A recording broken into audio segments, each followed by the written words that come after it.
Ang programang ito ay rated SPG. Striktong patnubay at gabay ng magulang ang kailangan. Maaaring may masiselang tema, lengguwahe, karahasan, sexual, horror o droga na hindi angkop sa mga Mga kapamilya, narito ang aabangan natin sa FPJ Batang Quiapo. Sa wakas ay nakauwi na si Rocky Boy sa kanilang bahay.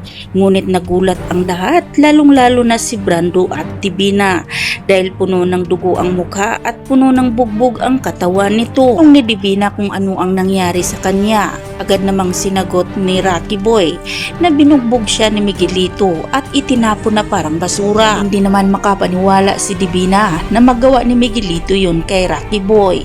Galit na galit naman si Brando. Di lang daw paghihiganti ang gagawin nila sa mga gerero, kundi ilibing sila ng buhay. Halatang takot si Divina sa plano ngayon ni Brando dahil baka malaman ang kanilang sekreto ni Roberto. Sa kabilang banda, galit na galit ang mga tao at nagkaisa ito.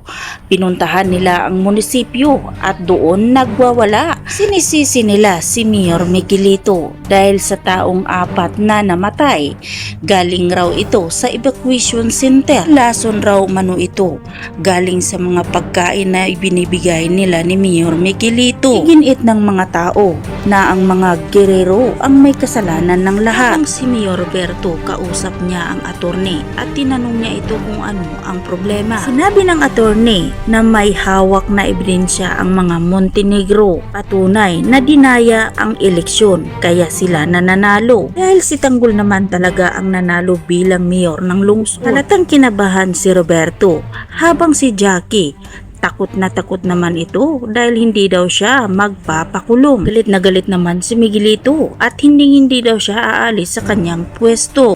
Walang pakialam ngayon si Roberto at pilit na lang niyang papagawa ng solusyon sa kanyang attorney ang kanilang problema. Sa kabilang banda, habang naglalakad si Tanggol kasama ang kanyang mga kaibigan, bigla na lang niyang narinig ang malakas na tunog mula sa ambulansya. Sana lang sila nang nakita nilang tumalon ang nagmamaniho ng ambulansya. Dito, tinanong nila Tanggol ang tumalon mula sa ambulansya kung ano ang nangyari. Agad niyang sinabi na nawalan ng preno ang bulok na ambulansya. Kaya naman dito hinabol na ni Tanggol ang ambulansya para sagipin ang mga nakasakay dito. Nagmala Superman si Tanggol, hindi nagtagal na abutan niya ang ambulansya. Sinubukan ni Tanggol na ikontrol ang ambulansya, ngunit hindi na ito madala. Sinabihan niya ang ama at ina ng bata na tumalon na sila para mailigtas pa at siya na ang bahala na magbitbit sa sanggol. Pay namang nakatalon ang ama at ina ng bata habang si Tanggol pilit namang ililigtas ang sanggol. Buwis buhay pa man ito ni Tanggol at alam niyang ikakapahamak ng kanyang sarili. Ngunit hindi nagdadalawang isip si Tanggol na tulungan ang namangha kay Tanggol, lalong-lalo na ang mga magulang ng bata na isinagip niya. Kapamilya, yan ang ating dapat na pakatutukan at sabay-sabay nating aabangan dito lang sa FPJ Batang Quiapo. At huwag po sana niyong kalimutan na i-like, i-share at pahingi na rin ng isang subscribe. Maraming salamat!